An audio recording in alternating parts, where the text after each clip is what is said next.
Most parents say they'd do anything for their child. But inside this Farmington home, anything looks like a 6-year-old boy hiding under a blanket, praying for the storm outside to be louder than the one in the kitchen. Why can't you ever just do what you're told, you stupid f***? My dad hurt me. Yeah, you need a hug? I don't want to hurt him, I don't want to touch him, but if he's grabbing onto me when I'm trying to walk away and I'm frustrated... They were responding to a child's plea for help that his school had ignored for 24 hours while he was sent back into the lion's den.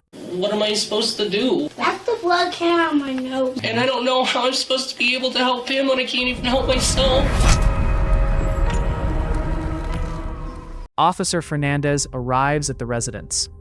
The house is quiet, but the air is thick with the residue of a recent explosion. Athena, the father, greets them with a calm that doesn't match the screams echoing through the door moments before. Can we talk to you outside? Yeah, absolutely. Okay, so we can hear that you're pretty upset, okay? So we're just going to talk to you about some stuff that's going on, okay? With your son. Yeah, absolutely. How do you say your name?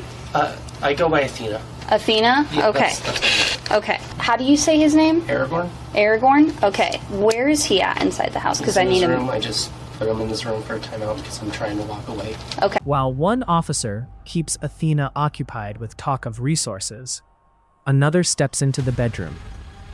This is where the father's frustration meets the physical reality of a 6-year-old boy named Aragorn. Yeah, you need a hug? Okay. You upset? Because my dad hurt me.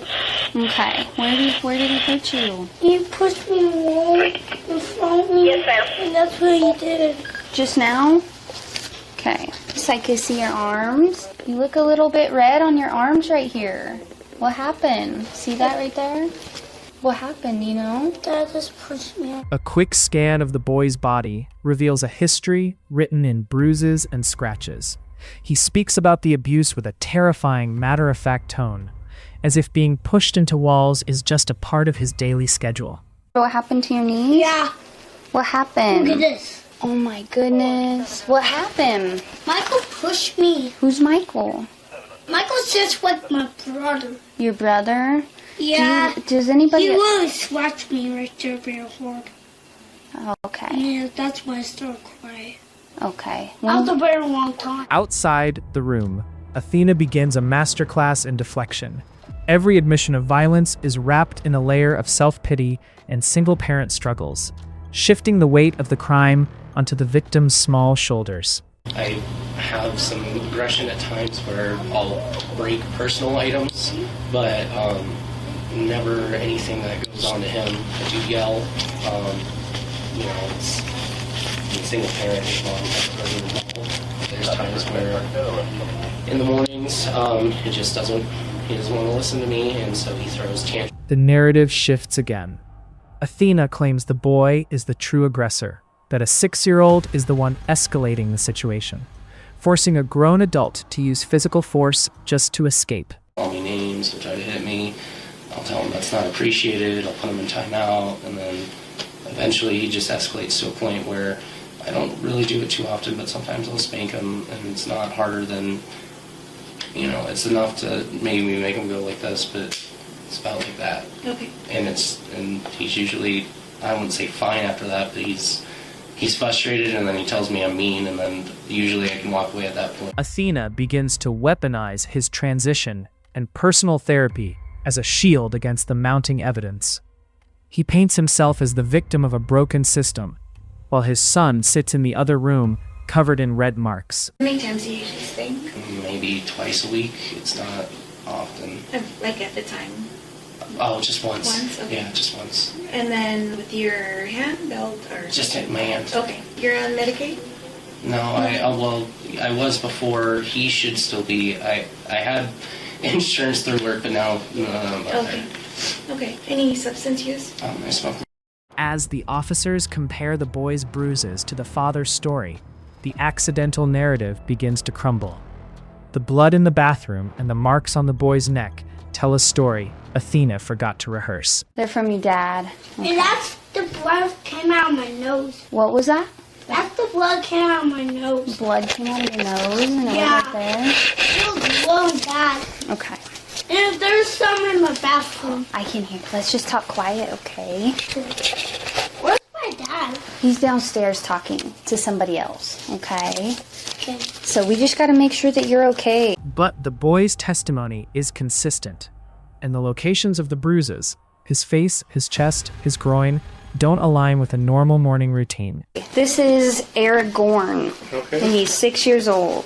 The bruises on his face, he's got one right here on his right side that kind of looks like a line. Okay. It kind of looks new to me. On the other side is a little bit bigger. It's like right next to his mouth, kind of the size of the quarter. This. So I don't know if there's any internal Right. things going on.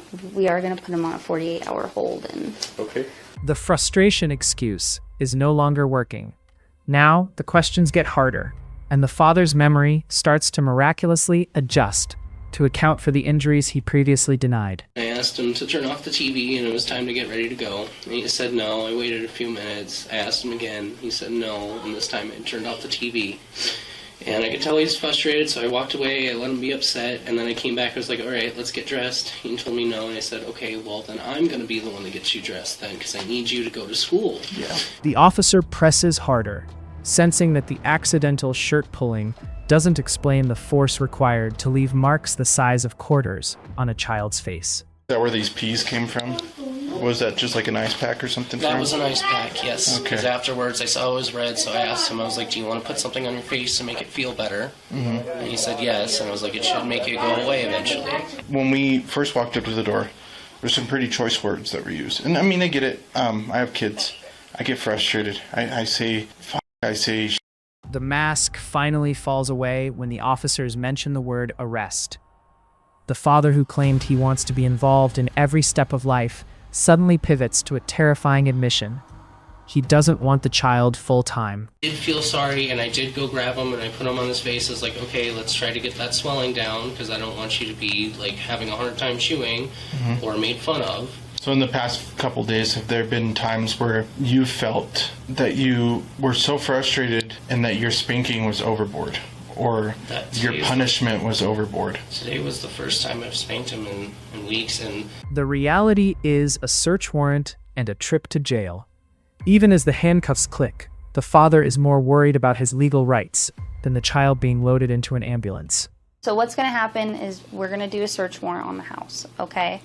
But for that to happen, we're going to have to go outside. So I just want you to be able to have whatever items that you want to take with you to come outside. And then we can let the detectives do their thing. before I get searched, can I have an attorney? It's a search warrant of your house. We have to apply for it through a judge.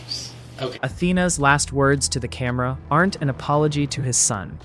They are a defense of his options, a final attempt to stay in control of a situation that ended the moment a 6-year-old found the courage to speak up. Where do I go when it's being searched? That. So the thing is I'm just going to have you stand up, okay?